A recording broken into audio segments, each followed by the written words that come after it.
Doutor, de que forma Alexandre de Moraes teria violado as leis norte-americanas? A história já mostrou várias vezes. Quando um poder tenta ir além do que deveria, acaba dando ruim. Desde impérios que caíram por querer dominar tudo, até governos que exageraram no controle, a coisa nunca termina bem.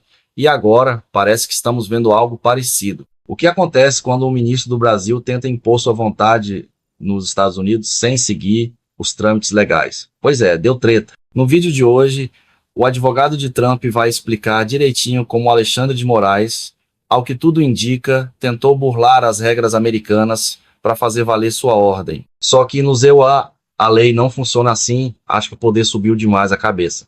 E agora vai sofrer um processo nos Estados Unidos, com resultados que podem não ser bons para o ministro. O mais grave é que essa decisão não afeta apenas uma empresa ou um caso específico, no caso o Rumble e a empresa do grupo de Trump.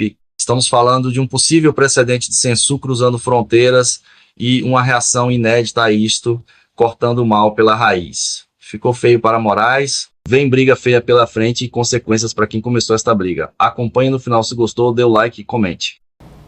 É muito simples e claro.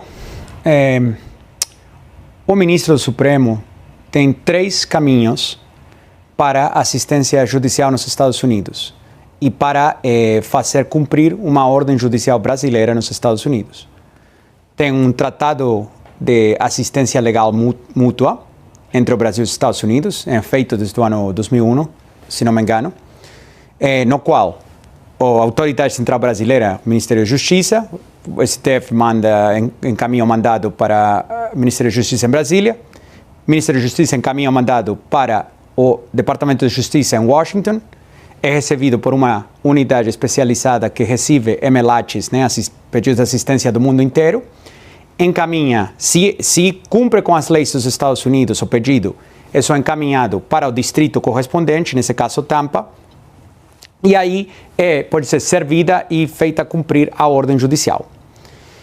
Esse é o principal caminho e o mais comum que é utilizado em todas as investigações criminais.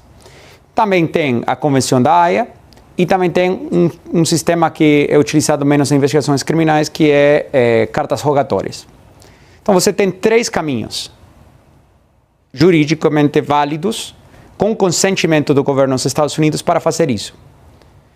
O que acabou acontecendo aqui foi que o gabinete do ministro, primeiro, se aproximou a ex-advogados brasileiros da Rumble no Brasil e, pelo que foi informado a nós,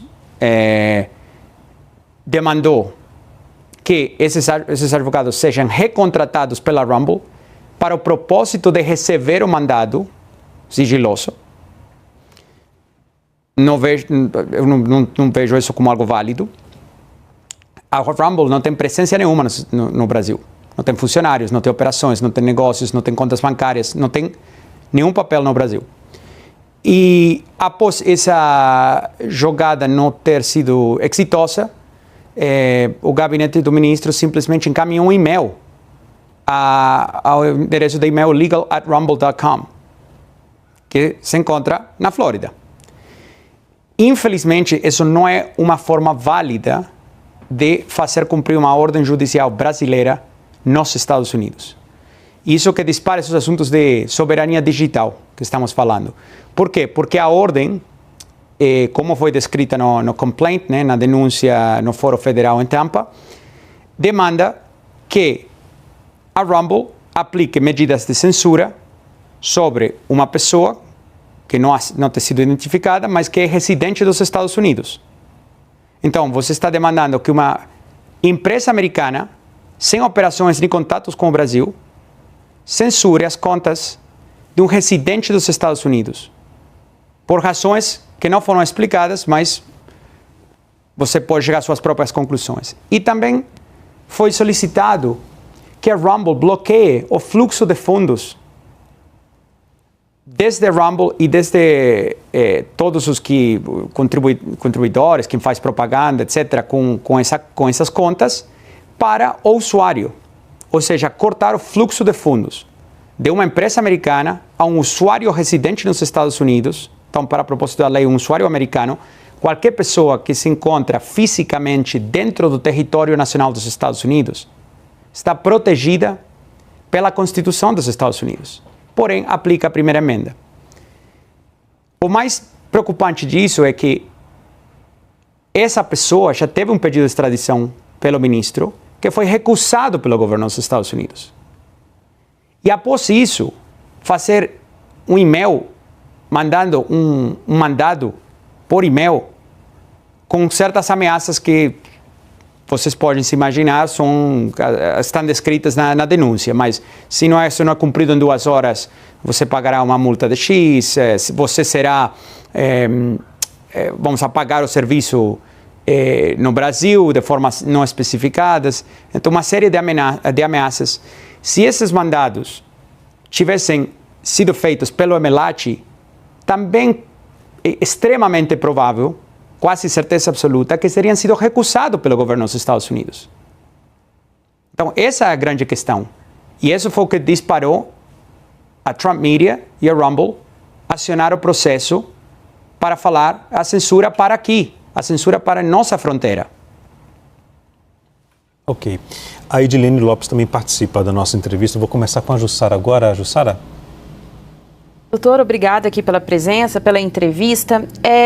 Chama muita atenção que essa ação ela foi apresentada logo depois que a Procuradoria-Geral da República apresentou a denúncia contra o ex-presidente Jair Bolsonaro e outras 33 pessoas aqui no Brasil. Há uma relação entre esses dois fatos? Zora, sabe o que chama mais atenção para mim? Que os rumores sobre a denúncia do ex-presidente Bolsonaro era que ia ser apresentada na sexta-feira dessa semana. Então, eu te faço uma pergunta. Por que foi adiantada? Não, eu quero saber, perguntei ao senhor se há uma relação entre esses fatos. Eu estou fazendo a pergunta ao senhor. De nossa perspectiva, não. Não há porque preparar uma denúncia como a que a gente preparou para entrar em Tampa demora dias. E como vocês devem saber de outros casos, os prazos que impor as ordens do ministro são extremadamente apertados. Então a gente teria que e teve que começar a planejar para entrar com essa ação muitos dias antes. Edilene? Doutor Martim, mais uma vez, muito obrigada pela entrevista. Eu queria saber se outras ações nesse sentido também estão sendo preparadas por vocês aí nos Estados Unidos. Em quanto tempo nós teremos a primeira resposta dessa ação protocolada hoje aí? O próximo passo que é possível que a gente avance é entrar com um pedido de uma liminar. Porque as ordens ameaçam com o seguinte, ameaçam com que você tem certo prazo ou vai forçar um shutdown, né, apagar o serviço. Agora, tem acontecido no passado que quando apagar um serviço é forçado através de terceiros, né, não, obviamente não voluntariamente pela Rumble, isso pode desestabilizar a plataforma de uma forma global, o qual pode levar a problemas para Truth Social e Trump Media e outros, aos quais a Rumble presta serviço. Né? Doutor Martim, perdão interrompê-lo, a liminar se refere a quê? A liminar se refere a que nenhuma empresa nos Estados Unidos que seja intimada a cumprir com ordens judiciais que não vão pelos 3 canais que eu expliquei, sejam proibidas de cumprir com as ordens do ministro se são empresas nos Estados Unidos. Okay. E também pedindo que a Corte americana declare que a Rumble não precisa cumprir com essa ordem, com esse mandado do ministro. Essa liminar deve ser apresentada quando? Essa liminar vai ser apresentada quando? Pergunta da Edilene. Em breve. Não posso, não quero me adiantar, mas será apresentada em breve. Agora, doutor Martim, já aconteceu lá atrás algum caso semelhante nos Estados Unidos de um ministro, um juiz de um outro país determinar uma ordem nos Estados Unidos?